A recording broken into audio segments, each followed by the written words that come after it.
బ్రువతే అనంతవేదాధ్యాయినే అచ్యుత పరబ్రహ్మణే ఆదినారాయణాయ నిరాకార సాకార పరవ్యోహ విభవాంతర్యామ్యర్చావతార పంచాశైల ప్రవరాన్విత అచ్యుత గోత్రోద్భవాయ పరబ్రహ్మ శర్మణో నత్రే అనంతవేదాధ్యాయినే అచ్యుత పరబ్రహ్మణే ఆదినారాయణాయ నిరాకార సాకార పరవ్యోహ విభవాంతర్యామ్యర్చావతార ప్రవరాన్విత అచ్యుత గోత్రోద్భవాయ వ్యూహ నారాయణ శర్మణః పౌత్రాయ అచ్యుత పరబ్రహ్మణే నిరాకార సాకార పరవ్యోహ విభవాంతర్యామ్యర్చావతార పంచాశేయ ప్రవరాన్విత అచ్యుత గోత్రోద్భవాయ విభవ వాసుదేవ శర్మణః పుత్రాయ వేదాధ్యాయనే అచ్యుత పరబ్రహ్మణే ఆదినారాయణాయ నిరాకార సాకార పరవ్యోహ విభవాంతర్యామ్యర్చావతార పంచాశేయ ప్రవరాన్విత అచ్యుత గోత్రోద్భవాయ భద్రాచల శ్రీరామనారాయణ స్వామినే వరాయ చతుర్వేదాధ్యాయిని సౌభాగ్య విశ్వంభరే నిరాకార సాకార చిదీశ్వర త్రయార్షేయ ప్రవరాన్విత సౌభాగ్య గోత్రోద్భవా విశ్వంభర శర్మణోన్నప్త్రే చతుర్వేదాధ్యాయిని సౌభాగ్య విశ్వంభరీ నిరాకార సాకార చిదీశ్వర త్రయార్షేయ ప్రవరాన్విత సౌభాగ్య గోత్రోద్భవా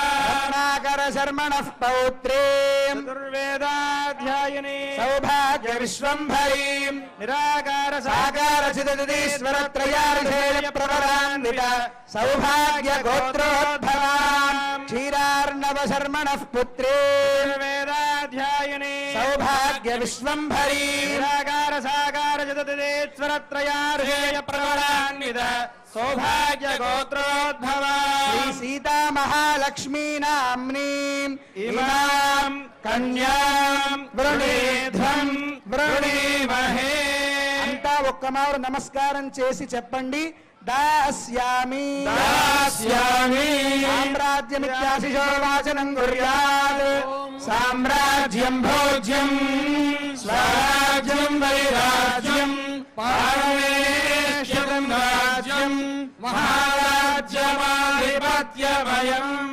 అఖిలాండ కోటి బ్రహ్మాండ నాయకుడు భద్రాచల శ్రీ సీతారామచంద్ర మహాప్రభు. ఆయన వైకుంఠరాముడుగా ఇక్కడ వేంచేసి ఉన్నాడు. అటువంటి ఆ స్వామి యొక్క గోత్రం ఏమిటి అనంటే ఆ గోత్రాన్ని పఠించారు. అనంత వేదాధ్యాయినే అచ్యుత పరబ్రహ్మణే ఆదినారాయణాయ అంటూ ప్రారంభించారు. అనంత వేదాధ్యాయి స్వామి అంటే వేదములు అనంతములు. ఏవో 4 వేదములు అంటారు కదా అండి అనంటే 4 వేదములుగా విభజించక ముందు నుంచి ఉన్నటువంటి వేదములన్నీ కూడా తెలిసినటువంటి వాడు ఆయన గనక ఆయనకు అనంత వేదాధ్యాయి అని పేరు. అలా అనంత వేదాధ్యాయి పరమాత్మ, అచ్యుత పరబ్రహ్మ ఆయన ఆది నారాయణుడు. అలా ఉండేటువంటి స్వామికి ఉండేటువంటి ఋషులెవరు అనంటే పర, వ్యూహ, విభవ, అంతర్యామి, అర్చ అనేటువంటి 5 ఋషులతో కూడినటువంటి ఒక గొప్ప గోత్రం అచ్యుత గోత్రం రామచంద్రుడు అని. ఆ రామచంద్రుడి గురించి చెప్పి అచ్యుత గోత్రోద్భవుడైనటువంటి రామచంద్రునికి ఇక్కడ సీతమ్మ వారు ఉన్నారు కదా, ఆ సీతమ్మ వారి గోత్రం ఏమిటి అని అంటే దానికి చెప్తున్నారు చిదచిదీశ్వర త్రయార్షేయ ప్రవరాన్విత సౌభాగ్య గోత్రోద్భవాం అని. అంటే ఈ అమ్మవారికి ఉండేటువంటి గోత్రం సౌభాగ్య గోత్రం. ఈ గోత్రానికి ఋషులు 3, చిత్తు, అచ్చిత్తు, ఈశ్వరుడు అని. చిత్తు అంటే మన అందరి లోపల ఒక వెలుగు ఉన్నది కదా, జ్ఞానము అని అంటారు, దానికి చిత్ అని పేరు. ఆ చిత్ అనేటువంటిది ఒక తత్వం, ఆ తత్వమే ఒక ఋషి.